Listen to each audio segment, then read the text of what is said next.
Good afternoon, everyone. Today is Monday, May 15th. It's 1:39 p.m. My name is John Boucher. I'm the Vice Chairman of the Montgomery County Republican Party.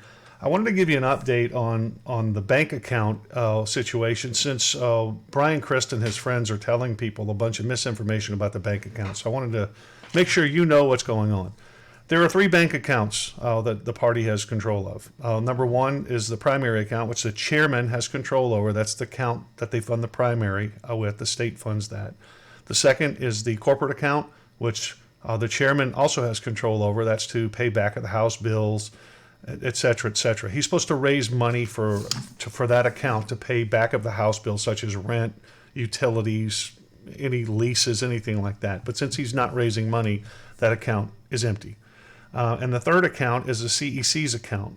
Now, as part of the checks and balances of the party, the CEC has control of this account. They approve the budget, they vote to approve the budget, and they vote to approve most of the expenditures out of the account. There's a slight spending limit, a small spending limit for the treasurer, I believe, and the county chair. But for the most part, any big expenditure, I think it's over $250, has to be approved by the CEC. But as Bryan demonstrated time and time again, he doesn't respect the vote of the CEC at all. And he just ignores it and moves on and acts like it never happened, no matter what they vote. He makes a ruling, he gets overruled, and they ignore it. That's why we're in the situation in the first place with the party dispute. There was a dispute over a rule. The CEC debated it. He lost the vote, so he took his minority faction and went off somewhere else and presumed to reconstitute the party and shut down the headquarters and liquidated all the party assets, and that's where we are now. But back to the bank account. He lost the trust of the party, so they had no faith that he would do what they wanted him to do and respect their vote with regards to expenditures. So on August 13th, a vote was taken to remove him as a signatory on the account. Bryan, not to be dissuaded because he couldn't get a vote of the executive committee to add him back to the account, it would have been a simple matter. If he hadn't lost the trust, somebody could have just made a motion to add him back. But since he couldn't win that vote, he went off with a handful of his ardent supporters. He called them a steering committee purposely to confuse them with the steering committee that was elected by the party. And then Bryan went to the bank and told the bank, hey, the steering committee wants to add me back to the account. And the bank, who already had all the meeting minutes of the party, had all the officer names, they had all the information, the meeting minutes, etc., said, no, you're not getting back on the account. So they turned him away. Now, after the bank turned him away, Bryan then called the Texas Ethics Commission and tried to get the treasurer, the duly elected treasurer, Charles Shirley, removed as the treasurer of the party. They also told him no. So Charles Shirley is the one filing the TEC reports for the party. All this money that they claim is missing is on the TEC reports. Always has been. You can go check them out yourself. Look up the reports. They're right there. They're public information. Bryan knows this. So why is he telling people that money disappeared?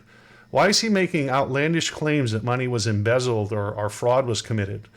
If that's the case, then why wasn't a complaint filed with the Texas Ethics Commission?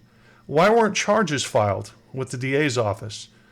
Why wasn't a lawsuit initiated because this money was misappropriated, according to Bryan? Well, the reason is he knows none of that's true. He's lying to you to cause strife in the party, and that's just not leadership.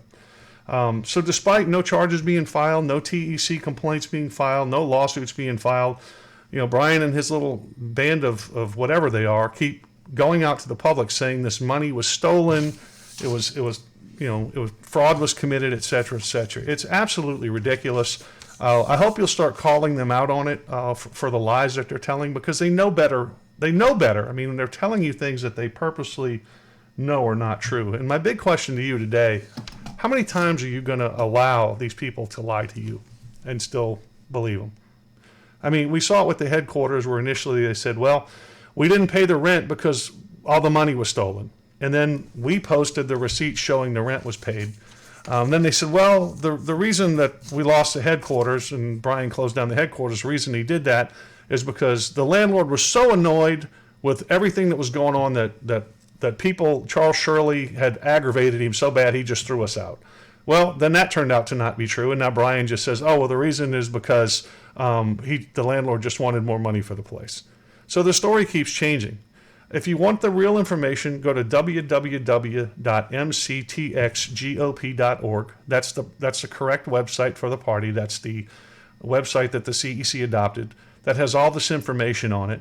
But look, in this party, what's supposed to happen is issues are debated and they're voted on, and the majority gets their way, the minority gets their say. But since Bryan Christ is a chair, he doesn't like that because he doesn't have the majority. So that's why you see the Republican club Bryan has opened as a PAC, where he says it's just a clubhouse, but then he advertises it as the new headquarters for the Republican Party. And when one of the members of the party went by there the other day to have access to the Republican headquarters, they were told they were not welcome there. So again, more lies, more deceit. You don't believe me? Go on Google Maps and search Montgomery County Republican Party and see what address comes up. It's the address of his new PAC clubhouse. So I don't have a lot of time to keep untangling all these lies, but I did want to touch base on that one because he is defaming people. And after this case before the Supreme Court is disposed of either way, we're going to have to talk to somebody about pursuing the defamation charges, because you can't just go around accusing people of embezzlement like that.